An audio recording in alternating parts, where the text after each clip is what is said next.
Olá, mulheres de joelhos, graça e paz. Tininha Reis aqui com vocês mais uma vez para a gente poder compartilhar um pouquinho da palavra do Senhor. Nós começamos agora a leitura do livro de Gálatas, exatamente, livro de Gálatas. E a missionária Aline já fez ali uma introdução para nós a respeito desse livro. A pastora Adriana já iniciou ali o capítulo 1 com a gente. E hoje nós vamos falar a respeito do capítulo 2 do livro de Gálatas. E eu te convido para mergulhar um pouquinho mais na palavra do Senhor. Então, bora para mais um capítulo de Gálatas. Hoje nós vamos falar a respeito do capítulo 2. E eu já vou te falar, pega ali uma caneta, um marca-texto, não tenha medo, não tenha pena, não tenha dó de marcar a sua Bíblia, de escrever, de puxar setinhas, porque o Senhor ele vai falando com a gente à medida que nós vamos nos submetendo à palavra dele. E é muito interessante a gente fazendo marcações, escrevendo aquilo que o Senhor tem falado com a gente, porque se não fizer sentido agora, em algum momento vai fazer sentido, pode ter certeza. Então, bora! O capítulo 2 ele começa assim, ó. 14 anos depois, fui outra vez a Jerusalém com Barnabé, levando também Tito. Fui em obediência a uma revelação. E lhes apresentei o evangelho que prego entre os gentios. Paulo aqui sendo obediente a orientações, sendo obediente a uma revelação que ele recebeu. Mas fiz isso em particular aos que pareciam de maior influência, para não correr ou ter corrido em vão. Mas nem mesmo Tito, que estava comigo, sendo grego, foi obrigado a submeter-se à circuncisão. E isso surgiu por causa dos falsos irmãos que haviam infiltrado, que se haviam infiltrado para espreitar a liberdade que temos em Cristo Jesus e nos reduzir à escravidão. A esses não nos submetemos por um instante sequer, para que a verdade do Evangelho permanecesse entre vocês.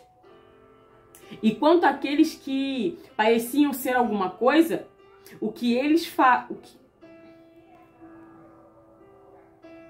E quanto àqueles que pareciam ser alguma coisa, o que eles foram no passado não me interessa. Paulo ele é curto e grosso, Ele fala mesmo.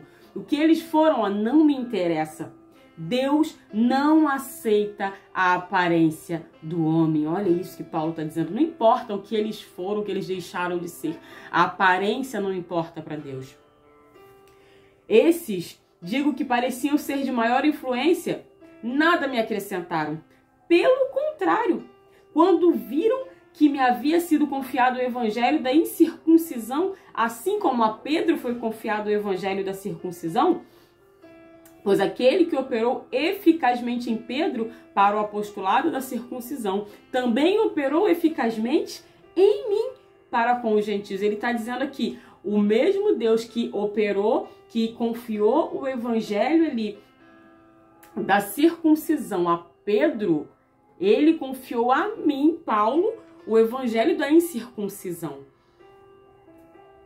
Foi o mesmo Deus, só que o Senhor chamou Pedro para um povo determinado e chamou Paulo para um povo determinado. E é isso que Paulo está dizendo, nós fomos chamados para tempos diferentes, nós fomos chamados para pessoas diferentes, e isso não diminui em nada um ou outro. Amém?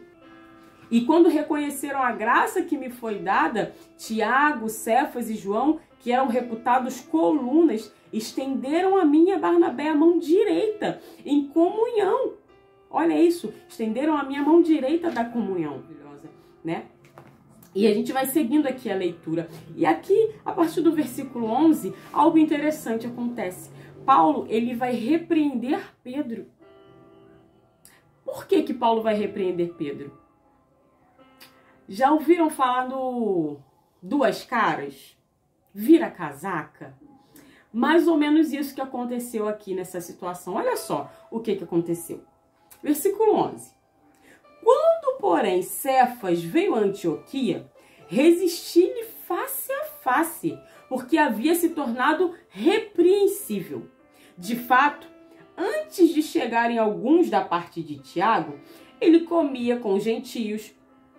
Quando, porém, chegaram, começou a afastar-se e, por fim, separou-se, temendo os da circuncisão. Ele está dizendo o quê? Antes do povo de Tiago chegar, antes daquele pessoal, né, da parte de Tiago chegar, Pedro, né, Cefas, ele se relacionava aqui com os gentios normalmente. Tava tudo bem, tava tudo lindo, não tinha isso de circunciso, incircunciso, tava todo mundo junto, era o evangelho de Cristo maravilhoso, amém, glória a Deus, aleluia. Só que quando alguns da parte de Tiago chegam, o que Cefas faz? Ele vai se afastando aos poucos, né? Vai havendo aquela separação, e aí ele se separa e Paulo o repreende em relação a isso. Vamos seguindo aqui. E também os demais judeus se fizeram hipócritas juntamente com ele. Além dele fazer, ele ainda levou gente para fazer junto com ele. Se tornaram hipócritas juntamente com ele, a ponto de o próprio Barnabé ter se deixado levar pela hipocrisia deles. A ponto de o próprio Barnabé ter se deixado levar pela hipocrisia deles. Quando, porém, vi que não procediam corretamente, segundo a verdade do evangelho, eu disse a Cefas, olha só o que Paulo está falando. Quando eu vi essa situação acontecendo, eu chamei Cefas para conversar, para trocar uma ideia com ele. Eu falei com ele, na presença de todos: se você que é judeu vive como gentio e não como judeu, por que quer obrigar os gentios a viverem como judeus? Ele está falando, Pedro, amigo, Cefas, se você, que é judeu, né, tá vivendo como gentio, não como judeu, como é que você quer chegar agora para os gentios e falar que eles têm que viver como judeus? E isso Paulo fez na presença de todos, porque Cefas começou a se afastar dos gentios, porque alguns judeus estavam chegando. Era como se, não, mas eles não podem me ver aqui, eles não podem ver eu me comportar dessa forma. Então eu vou me afastar aos poucos. Só que Paulo estava ligado, ele falou, não, você não pode fazer isso. E vamos seguindo aqui a leitura. Nós, judeus por natureza e não pecadores dentre os gentios, sabemos, contudo, que o homem não é justificado por causa das obras da lei, e sim mediante a fé em Cristo Jesus. Olha que coisa maravilhosa. O homem não é justificado pelas obras da lei, e sim mediante a fé em Cristo Jesus. Também temos crido em Jesus Cristo para que fôssemos justificados pela fé em Cristo, e não por obras da lei. No versículo 16 da parte B, pois por obras da lei ninguém será justificado. Olha só o que ele está falando, por obras da lei ninguém será justificado. Mas se nós, procurando ser justificados em Cristo, fomos também achados pecadores, será que isso justifica que Cristo é ministro do pecado? Olha a pergunta. De modo nenhum. Porque se volto a edificar aquilo que destruí, a mim mesmo constituo transgressor. Porque eu, mediante a própria lei, morri para a lei, a fim de viver para Deus. Aí vem aquela frase célebre, aquele versículo célebre, né? Já não sou eu que vivo, mas Cristo vive em mim. Vem comigo. Estou crucificado com Cristo. Logo, já não sou eu quem vive, mas Cristo vive em mim. E esse viver que agora tenho na carne, vivo pela fé do Filho de Deus, que me amou e se entregou por mim. Não anulo a graça de Deus, pois se a justiça é mediante a lei, segue-se que Cristo morreu em vão. Olha o que ele fala, eu não anulo a graça de Deus, pois se a justiça é mediante a lei, segue-se que Cristo morreu em vão. Não é sobre a lei, é sobre a graça. É sobre a graça. Favor imerecido. É sobre isso. É sobre isso.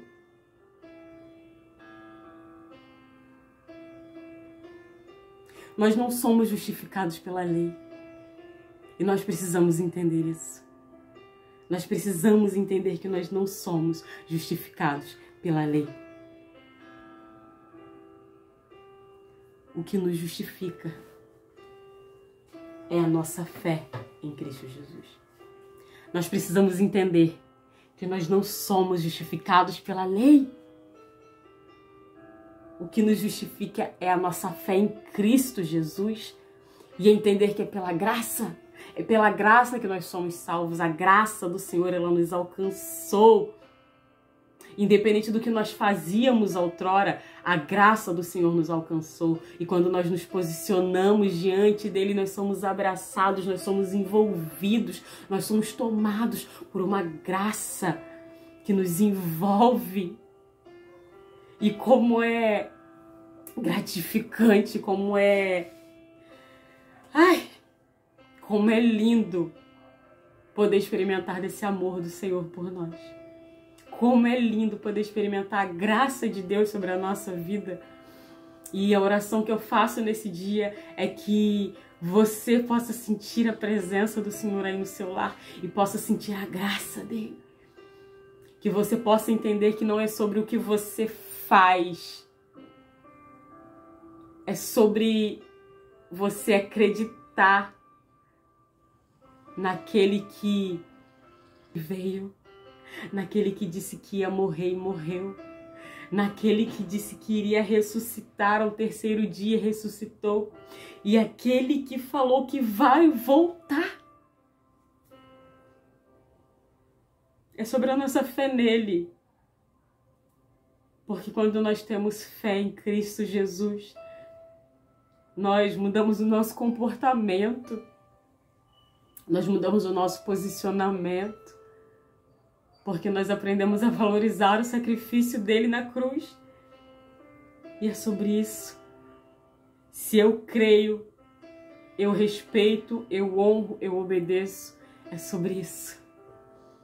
Que Deus abençoe a sua vida, que Deus abençoe a sua casa, que Deus abençoe a sua geração. Que haja prosperidade, que haja renovo, que haja vida onde quer que você esteja. Que a graça do Senhor te alcance nesse dia, em nome de Jesus. Um beijo e fica na paz.